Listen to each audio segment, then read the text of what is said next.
Um, Thank you very much for having me here. It's a great pleasure to be in Kyoto and to be part of such a fascinating and interesting conference. I think we've heard a lot about extreme risks over the last 1.5 days already. For example, Dr. Arvin and Dr. Weitsdörfer looked at possible threats to humanity or extinction. We heard about from Professor Isobe about space weather that could destroy the entire satellite system and could have substantial consequences for humanity. I mean, my example or my talk probably looks at smaller scale hazards. Of course, climate change is a substantial risk and climate impacted hazards are substantial. But maybe one or individual events that can occur, we wouldn't think are that substantial. So I don't think they would threaten humanity. But maybe the accumulation of having more and more events and substantial hazards, of course, causes an extreme threat to the economic system and humanity. So that's why it's probably nevertheless very important to act.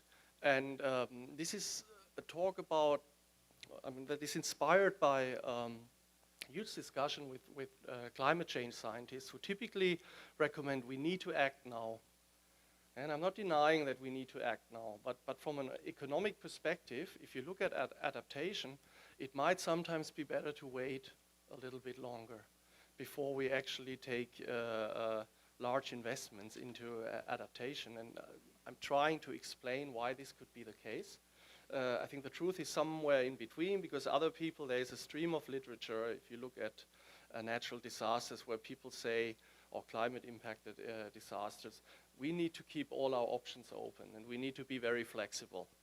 And as I said, I think the truth is really on a case-by-case basis. We need to look at projects and then decide what is probably the best time or what is the prioritization of projects, and which projects do we want to do now and which ones might have to wait a little bit longer.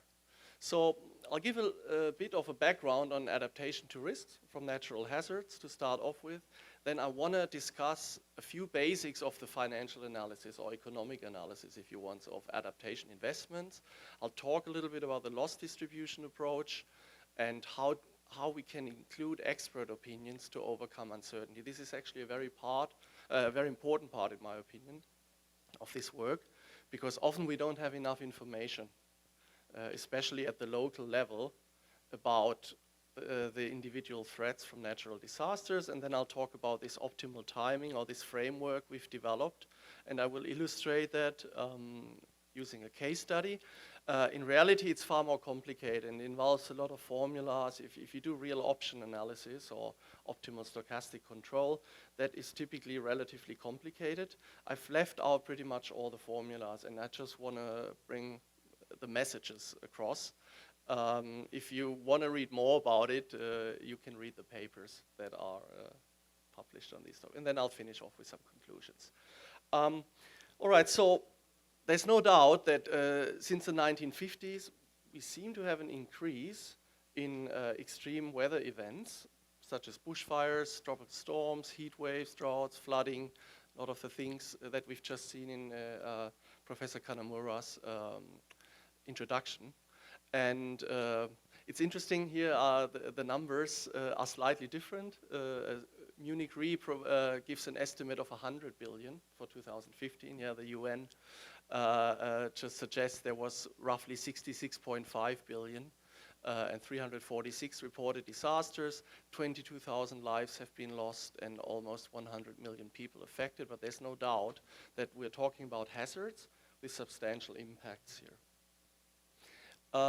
There's also a special report on extreme events and disasters by the Intergovernmental Panel on Climate Change, the IPCC, and they clearly predict that there will be a further increase in these extreme events in the 21st century.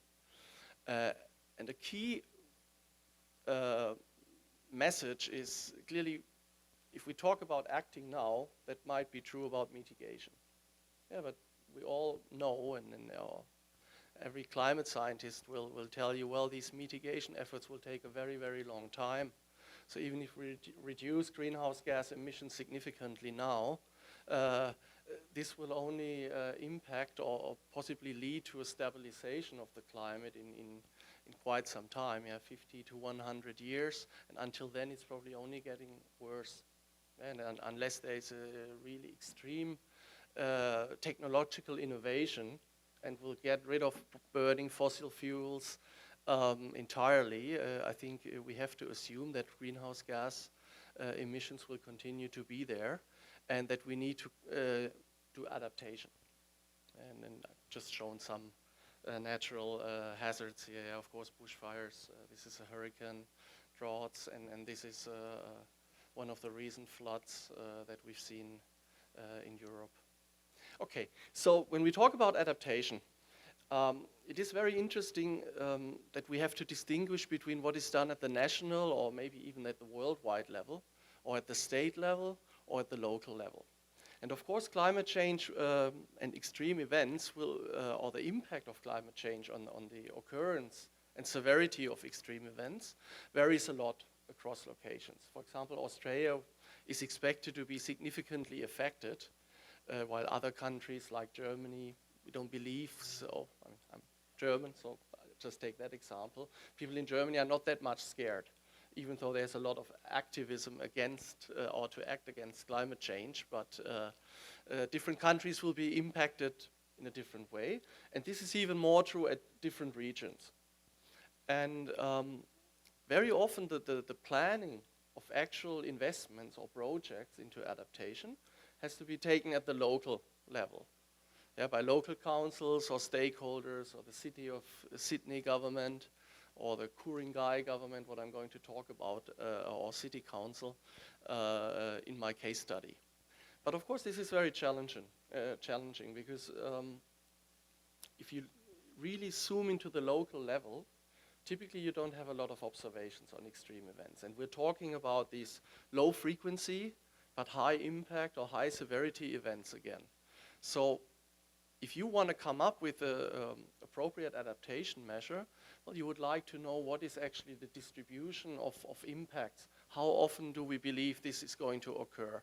But that's very difficult to quantify if you only have very few observations. And of course, we also have uncertainty about the impacts of climate change, population growth, new dwellings on this frequency and severity of catastrophic events. So that's why this talk also focuses specifically on the at the local level. At the same time, of course, all governments, state, national, or local governments face budget restrictions. And there's a lot of different projects from different resorts. That could be health, social, economic, or infrastructure that compete for funding. So you really want to only pick those ones with regards to climate change adaptation that will really make sense and that will really reduce the potential impacts. And at the same time, adaptation investments, for example, I've just got, this is like a seawall from Western Australia. Of course, you invest a lot of money. And let's assume you build this wall 20 meter high. Of course, nobody would do that. And the sea level doesn't even rise by more than 50 centimeters. Then you might have wasted a lot of money. And so typically these investments have quite substantial costs and the benefits are rather uncertain because they depend on, of course, the frequency and severity of future events, and that's very difficult to measure or to quantify. Okay, let's look at some just very basics of the financial analysis of adaptation investments. Yeah, so typically, this is done in a cost-benefit framework. Yeah, so we might want to compare different adaptation options. I'm calling them K. Let's say we have K different options. And of course, we have to compare them based on the costs of these adaptation strategies and with regards to future losses from natural and climate change hazards. And of course, the total cost of this strategy will be the losses plus the costs. And let's say we compare a strategy to a business as usual scenario, what just means not doing anything, then we won't have any additional costs for the investment, but we might have higher losses because there was no adaptation investment, and the natural hazards we're looking at, like storms, flooding, or bushfires, will lead to even more extreme losses than in comparison to if we actually have done something, invested into a seawall, or invested into bushfire trails, what I'm going to talk about, that allow for reduction of the risk. So the benefits of that project will not really be like in a normal investment, where you get a return. You invest into an asset, and maybe 5 years later you're getting a cash flow. This is not really the case here. The benefits are typically really just that we're going to reduce the costs of these disasters. So this will be higher, of course, if we invest into adaptation, but we hope that this will be reduced by a more significant amount than this is increased. And that this is kind of the whole story of this cost-benefit analysis. You will never get a positive number for this investment like in the typical financial sense, and that's something we have to keep in mind. So how do we do this? Well, of course, we're looking at very long time frames. And this is also a very critical thing if you look at climate change adaptation. There's the uncertainty, but it's also that the benefits of an adaptation investment will be very hard to measure because you can only measure them if really something occurs. And then it's still difficult to say how much more extreme would this event have been, or how much more damage would this event have caused if we were not to invest into adaptation. How much more flooding would we have seen if we hadn't built a seawall, or how much more significant would have been the impact of the tsunami if houses in Japan weren't built according to a certain standard. So this is tricky, and of course it takes a very long time in some sense to see the benefits of this adaptation investment. So typically we're talking about very, very long time frames, and if you want to do a comparison or an economic analysis, typically you have to discount all these benefits and the costs to present value dollars. And this is the so-called discounted present value analysis, or sometimes also the net present value analysis. So you will have an initial investment, for example, at time 0. Then you will have costs for your projects for maybe the next 40 years or whatever to maintain this investment, and you will have losses. If typically there will be 0, but in the year of a natural disaster, you might have positive figures here, and then you try to bring them all back to time 0. So you can compare the benefits and the costs from today's perspective. And that's a key concept of any financial analysis, that you typically want to compare it with regards to what are the costs and benefits in today's value. There's of course one key thing here that I haven't mentioned yet, the discount rate, and I'm not going to talk too much about this, but any discussion on climate change starts and begins with the discount rate. Because this matters so much, because if we look 40, 50 years into the future, if you're using a high discount rate, those losses or damages 50 years from now will get a very, very low weight. But if we use a low discount rate, close to 0% or 1%, as some scientists have suggested, or some economists, then of course losses that occur 50 years from now will still have a significant weight. But I'm not going to talk too much about this discount rate, but it is one of the most important factors when we do this analysis to consider, and there's no solution to it. Because if you say, well, we should take a financial discount rate, how much will it cost us to borrow the money to do this investment? In Australia at the moment we'll probably use a discount rate of 4%. Probably here it would be a bit less. And if you use a social discount rate, people would suggest you shouldn't use anything higher than 1%, and that will make a huge difference. This case study I have, we used actually the economic discount rate or the financial discount rate, so it is higher But of course, we do sensitivity analysis. Okay, so how do you then determine whether it's viable to do this investment? Well, you say if the discounted present value of the costs for this project will be less than the discounted present value of the losses of the costs under no action scenario, then this is a good project.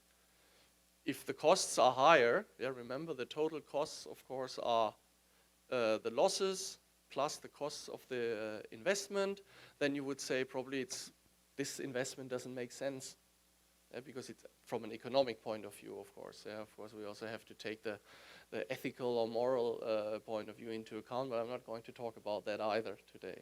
But from an economic point of view, you'd say it makes sense to invest if the benefits of that project outweigh the costs. And of course, you can do the same thing, because so far I've just talked, well, we have different projects, but we are always comparing one project to a no action scenario. Of course, you can compare the discounted present values of different projects and compare them. And then you would probably choose the one that gives you the best outcome, the best net present value.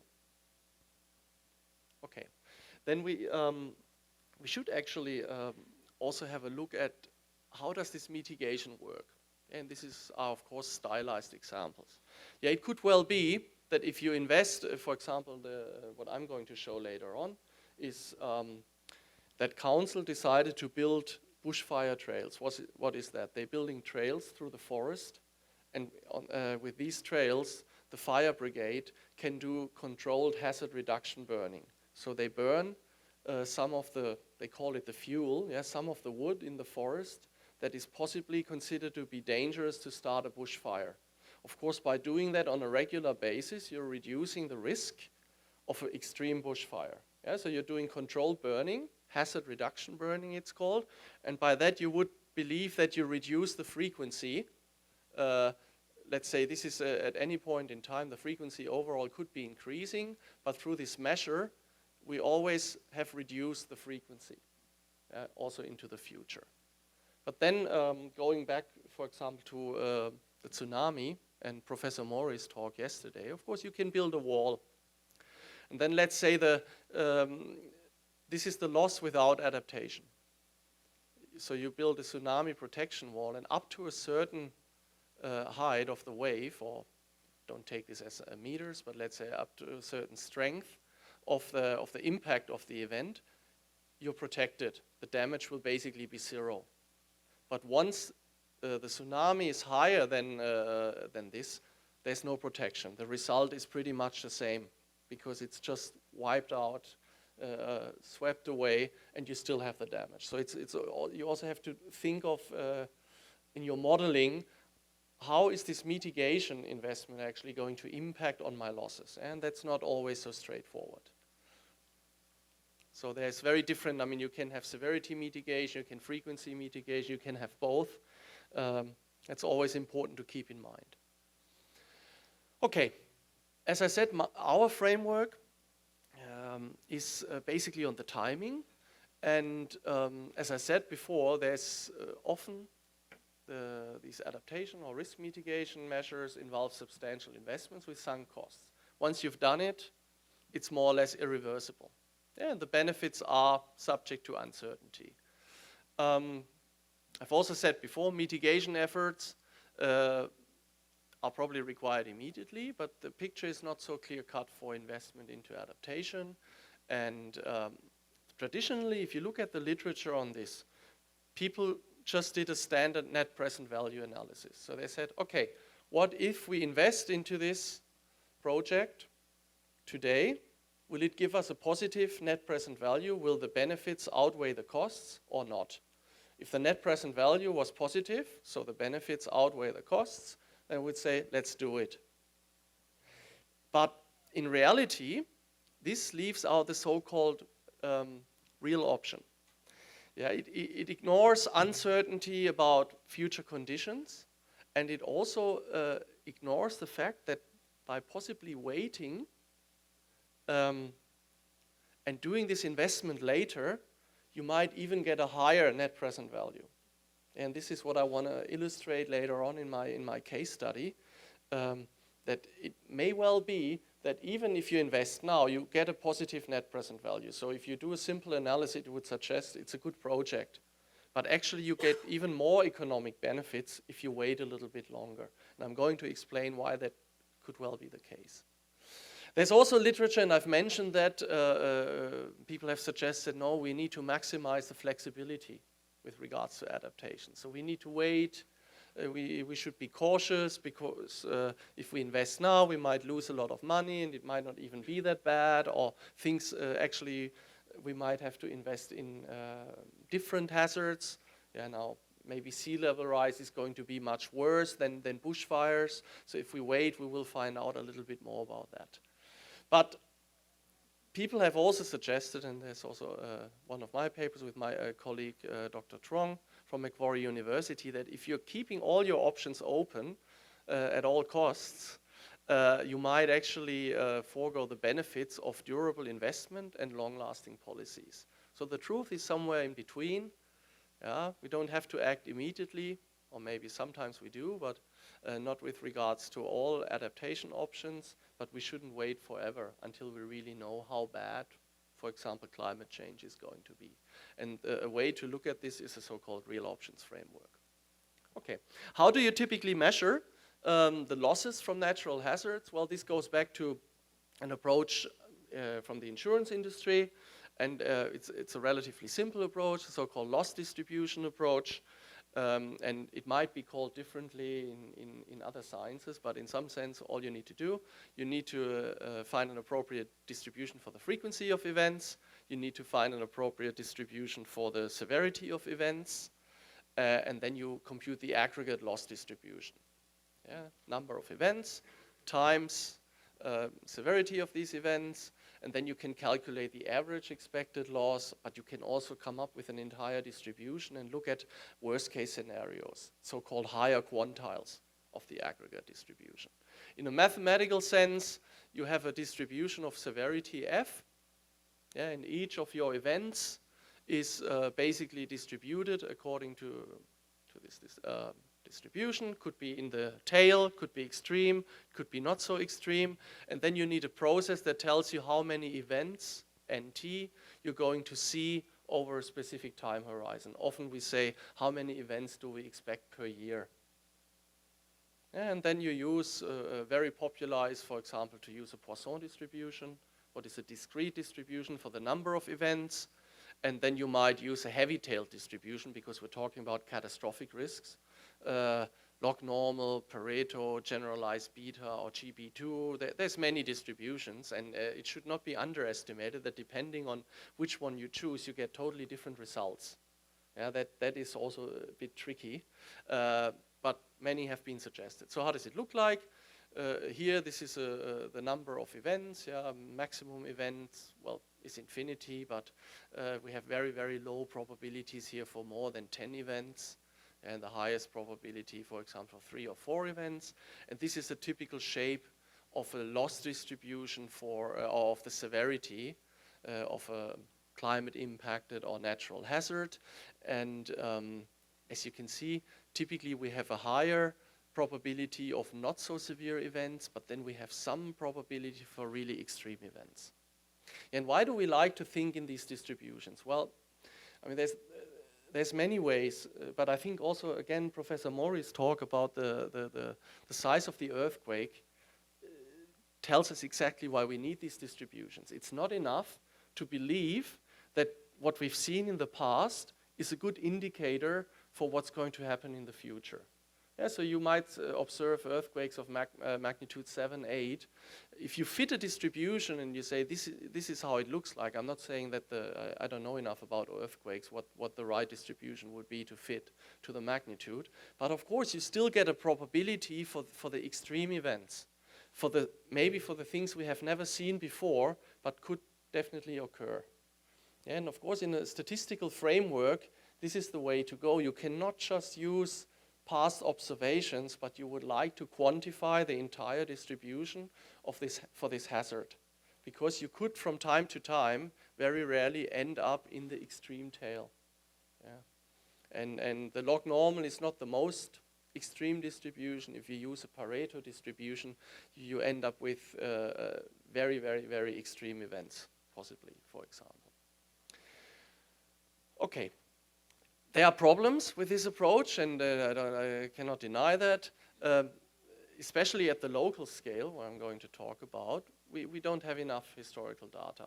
For example, for the bushfires in that local government region that we'll look at later on, we only had 3 extreme bushfires that really caused damage to a significant number of houses. So how are you going to estimate a distribution with 3 points? Well, I'd say you can't. But I have something to suggest how you can deal with that. Often you have missing data. Yeah, if you go back into the past, only extreme events were reported. Maybe not so, or recorded, yeah, or not so much the less extreme events. So this is also something to keep in mind. Finding the correct distribution is very difficult, and depending on which distribution you fit, you might get very different results. There is non-homogeneity for the frequency. We now believe that due to climatic change, typically the frequency will be increasing. But of course, if you think of weather phenomena as El Niño, La Niña, it might also be periodical, and you should take that into account, possibly in your modeling. Then you can try, that has been suggested, because if you don't have enough observations, people have suggested, well, why don't you take them from a different location or a greater area? For example, if you want to measure the bushfire risk in a specific region, maybe you can make use of data from other regions. That's also not so straightforward, because other regions, of course, have different risk factors and maybe different behavior, but this is also a way you can pool information. But that's also not so straightforward. Yeah? So as I said, there is quite a few problems. I don't have the time to, I could have speak for hours, how you can deal with these and what you can try to do, but that's not really the key of point of this talk. But I want to talk about one thing, and that's if you don't have enough observations. Remember, I'm talking about adaptation that often happens at the local level. You don't have a lot of catastrophic events, hopefully, in the past, but you still would like to come up with a good measure for how extreme and how often they're going to occur. And there's an approach called Bayesian inference. Well, as Bayesian inference has been suggested earlier, but an application to extreme risks is, for example, by Shevchenko and Wüthrich. What was for the financial industry, but it's straightforward to apply this as well to natural hazards or climate impacted hazards. So what do? Well, the idea is to use actual observations and combine that with expert opinions. And that also fits in, I think, very well with this forum here. We cannot believe that economists or financial researchers can do this on their own, because there's no way to quantify the appropriate distribution without impact from scientists or local experts or from other fields that might tell you what they expect, how a bushfire is going, how often it's going to occur, or how extreme it's going to be under certain weather conditions or in the future. Yeah, so this is something that, once again, needs a multidisciplinary approach. And that's also something we had done in this case study that I'm going to present. Of course, we got most of the inputs from some from climate scientists, some from experts on bushfire in that region. Okay, and then the key approach is you say both the observations and the parameters of your distribution are random. And I just have a very simple picture that tries to illustrate this difference. Normally, in the classical statistical sense, you use something like so-called maximum likelihood estimation. So what do? You want to estimate the parameters of your distribution. Then you take all the observations you have. Let's say you have 10 observations, and you find that the mean, let's say 10 extreme bushfires, and the mean for the number of houses that were affected is 30. Yeah, then you would say this is my parameter estimate for the mean. The Bayesian approach just says, well, even the parameter, you're not sure. You think your best estimate or your most likely one is 30, but you're uncertain about that. And this uncertainty, or this information on this uncertainty, is a combination of what the expert tells you and the data you have seen. And I don't want to go too much into detail, but of course this can really help you to get a better estimate, because you're dealing with this additional uncertainty here, and that is something a lot of people don't think about. If you apply statistical models and you estimate them, you just think, this is my best guess, I'm going to continue to work with this. And that is very different to the Bayesian approach. I have an example here. Yeah, this is about the frequency of catastrophic events. It's just stylized. Let's assume an expert tells you, my parameter is 0.5. What does that mean? Roughly 1 event every second year, or half event a year. And then the expert states, well, I'm not so sure. Yeah, I think the probability that it's actually 1 in 4, or 1 event every 4 years, or what would this be? Well, 3 events every 4 years is 66%. I'm 66% certain that it's between 0.25 and 0.75. Yeah, and this gives you an indication of the uncertainty of this expert. Yeah, and then I have an example here, and then say the real parameter was actually 0.6.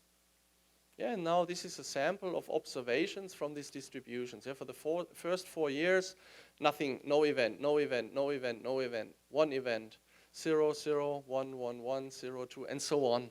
And now I'm just going to show you the difference if you use maximum likelihood estimation in comparison to having this additional information from the expert. Yeah, that could be a climate scientist, could be someone from a different field, an engineer or whatever. You get very different estimates. Yeah, this is the maximum likelihood estimate. Yeah, you don't have any events in the beginning. If you just apply your estimate, you would say, well, it's 0, because we haven't seen any events. Then you have your first event in 5 years, so your estimate would be 0.2, and then slowly you're increasing your estimate. But you're bad. Yeah, in the beginning, this estimate is completely wrong. If you combine it at each point in time with what the expert has told you, remember the expert said, my best guess is 0.5. Well, then in the beginning, this estimate is reduced because you don't have any catastrophic events. But then it approaches, so especially in these first 7, 8, 9, 10 years or whatever, the additional information provided by the expert helps you to be more precise. And that's a key thing, I think, in such an uncertain situation as climate science or catastrophic risks or climate impacted hazards, that you take additional information on board if you don't have enough observations. Okay, let me now come to the case study. And well, this is about bushfire risk. As we've seen from Professor Kanamura's presentation, it's not like the strongest or the most risky natural hazard, but it still contributes also significantly to the damage. And in recent years, in Europe, I don't think, not so much in Japan, I guess, there's probably no bushfires here, but in Australia, we've definitely seen an increasing trend in bushfires. The same is true for Spain and many other countries in the world. And there's high confidence that this is only going to get worse. I've shown 2 pictures here. Yeah, the first one, of course, these were the horrible Victoria bushfires in Australia in 2009, where more than 100 people were killed, and a significant amount of houses were destroyed, and the damage was quite significantly. Of course, here the damage, burning down the houses is one thing, but if more than 100 people are killed, of course, that's significant. And interesting also here, that again shows the parallels to the talk about the tsunami. People didn't leave their houses. They were warned. There were protocols in place. They got texts. It was on the radios and TV. You have to leave your house, but they didn't want to. So this is, I mean, it's absolutely not my area, but I think this is a key area of research. How can it be conveyed that the message is taken seriously? Yeah, because it seems like a lot of it is human failure as well. I mean, of course, this was a catastrophic fire, but if people had reacted the right way, probably not that many lives would have been lost. but that's another story. So anyway, yeah, and this of course doesn't look catastrophic at all, and I put that here because this is hazard reduction burning. Yeah, so in a controlled environment, this is one of these bushfire trails. The fire brigade burns this fuel, and they're making sure that the fire doesn't spread, and that significantly reduces the risk of an extreme fire. And this is what this case study is about.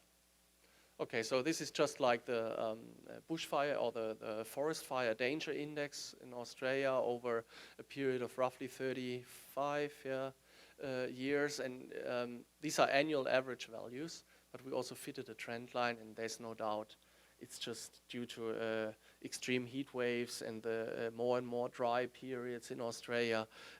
You cannot deny that in all regions this is going up, and this index is highly correlated to the actual occurrence of fires.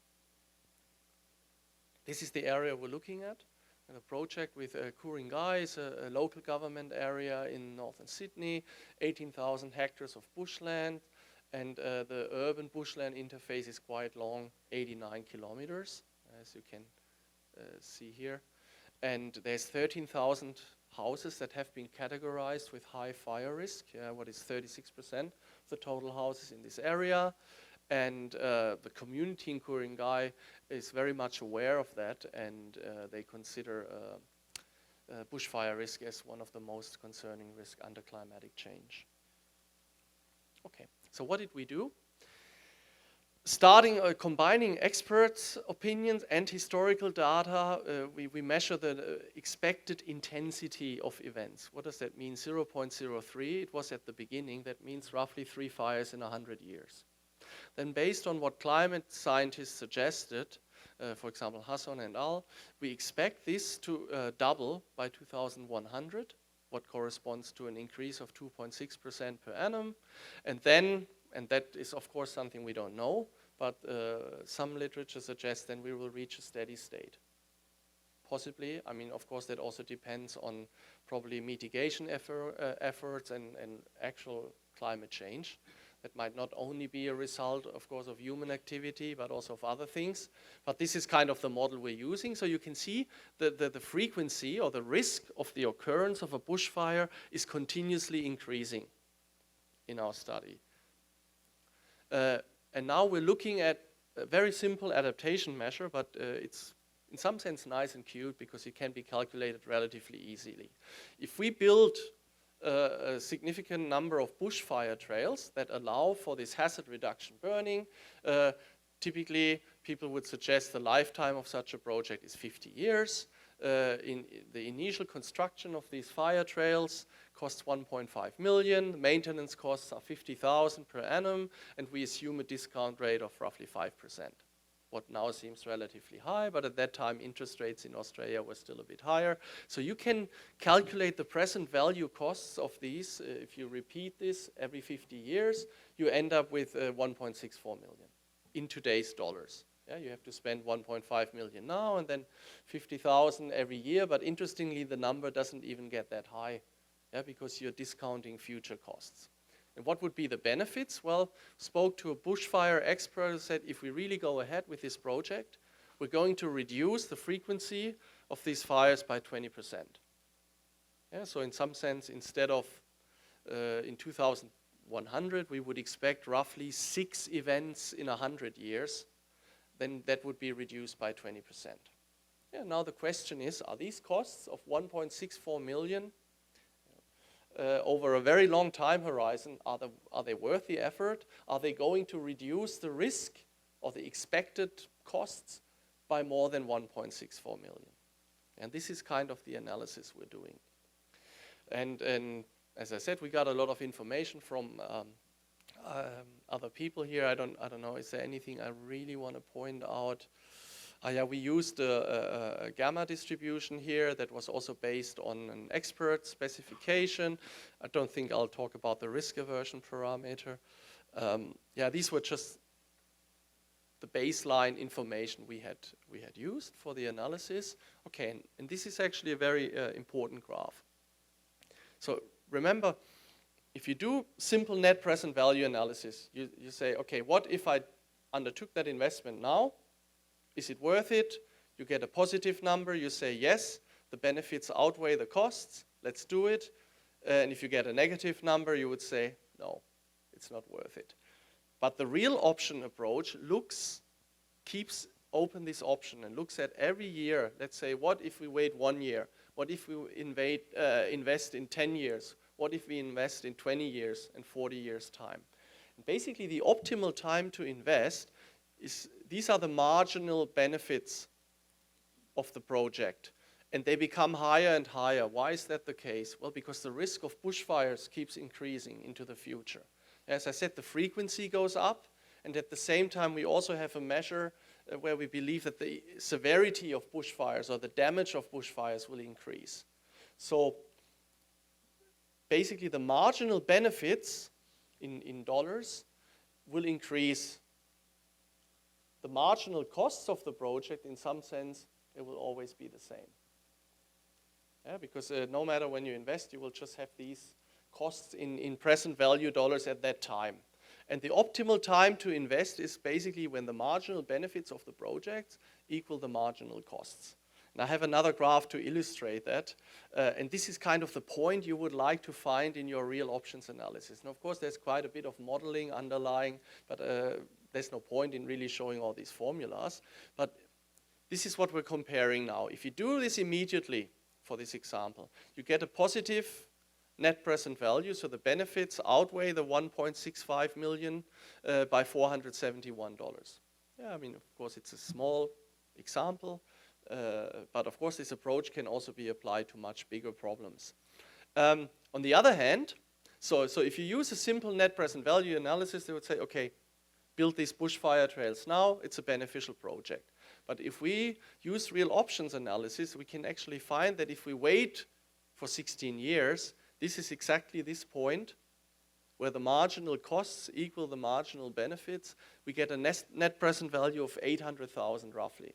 Yeah, so an additional benefit of 312,000. So why could that be the case? Well, because if we don't spend the 1.5 million now, we can use them for something else, maybe an alternative project. And if we spend them later, the costs in today's dollars will be less. Yeah, so under this scenario, waiting for another 15 years or 16 years is more beneficial than doing it now. Of course, it's also more beneficial to reduce the uncertainty. Because of course, at the moment, we don't know how climate change will really impact on the risk of bushfires. Maybe in 16 years' time, additional information will be available, then we even have a much better estimate. One could also argue, well, if it's much worse than what you think, you should have invested already and you've underestimated the risk. This is, of course, always a risk that will be there. Yeah, if you're totally wrong with your assumptions and you underestimate the risk, then waiting is probably the wrong decision. Okay, so now a few graphs, and I think it's very intuitive what's going to happen or what's happening here. So first thing is this is basically the net present value of building these bushfire trails. If we do it right now, 470,000. If we wait 16 years, we get the maximum benefit, roughly 800,000. If we wait longer, the risk is too large already, yeah? So the damage is going to be bigger than the benefits we get from waiting longer. That's why the net present value is reduced. So we shouldn't wait longer than this. And of course, if we wait more than 100 years, then the costs of potential bushfires occurring will have just outweighed all the benefits of saving the money now. And we do some sensitivity analysis for that. What if the climate change is more extreme? Remember, the scientists suggested that the frequency will double, but what if it actually triples instead of doubles?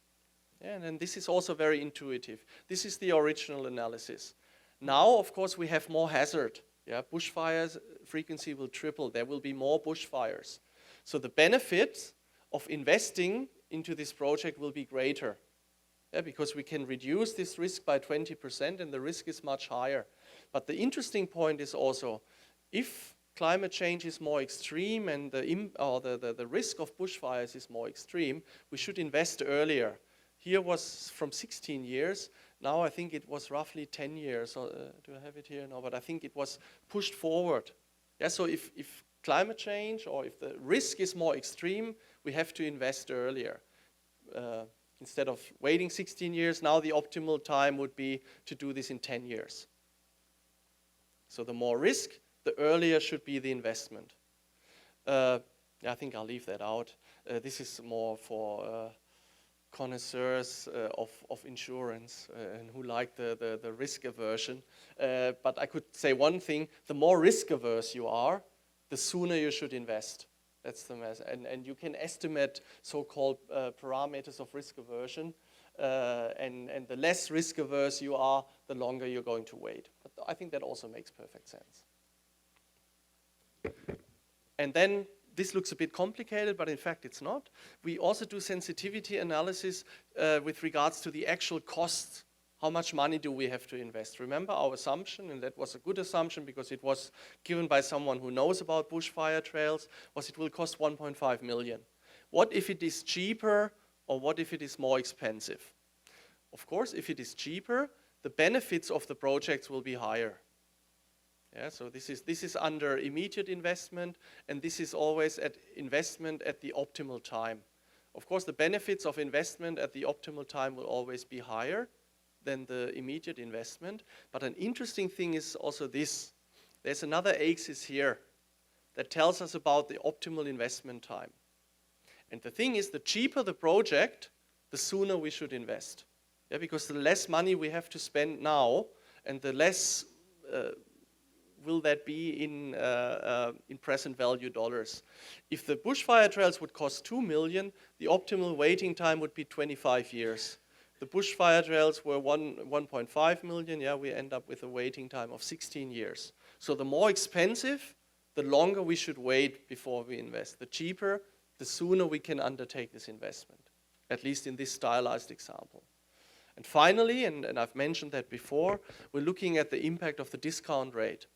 And as I said, the discount rate is such a strong factor on every analysis that very quickly, if we have a high discount rate, the whole project falls apart. Yeah, the net present value becomes negative. So we assumed a discount rate of roughly, I think, 4.5%. Yeah, then we had this net present value, and the waiting time was roughly 16 years. If the discount rate is increased, very quickly, investing immediately doesn't make any sense. Yeah, the project gives you a negative net present value. Why is that? Because the costs occur today, and the benefits will only be realized in the future. But the benefits are being discounted. Yeah, and the higher the discount rate, the lower will be the benefits in present value dollars. So this discount rate kills everything. Yeah? If we have a 5.5 discount rate, the net present value is already negative. Not with optimal timing, but also here, it disappears relatively quickly. And that has such a, and whoever, or if you've ever done any analysis on climate change or investments that have a very long horizon, you will see that the discount rate is the most decisive factor.